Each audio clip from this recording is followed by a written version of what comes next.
La situation est sous parfait contrôle des forces spéciales de la garde républicaine, mais les parvis du Palais de la Nation portent encore des stigmates de la violence des combats de ce dimanche matin.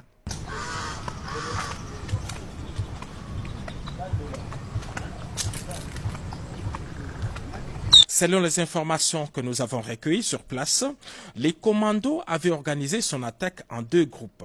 Un premier groupe, conduit par le chef de file, Christian Malanga, s'est servi des véhicules arrachés au privé cette même nuit après avoir tué leur propriétaire, a lancé son assaut depuis la résidence de l'honorable Vital Kamerhe dans les quartiers des ambassadeurs à Gombe.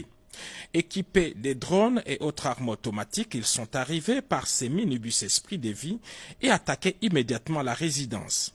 Après une forte résistance et l'arrivée du renfort, les groupes des sœurs Christian Malanga a pris la direction du Palais de la Nation, se servant même de la Jeep escorte de la police affectée chez Vital Kamerhe et dont les conducteurs avaient été préalablement neutralisés.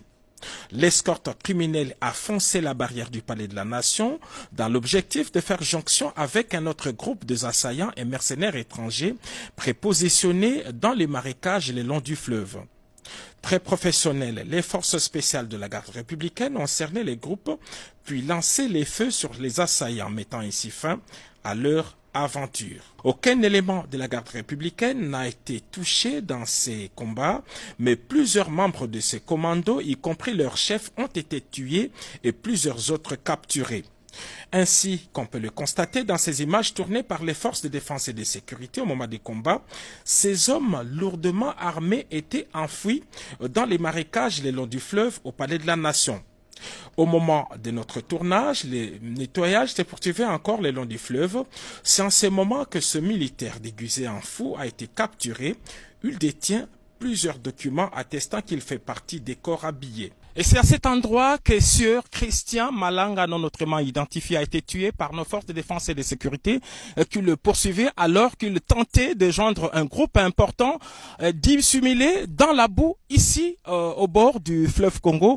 Il tentait donc de traverser sous d'autres cieux. Un homme identifié comme un citoyen américain a même été appréhendé au milieu du fleuve alors qu'il tentait de traverser ces 7 kilomètres à la nage.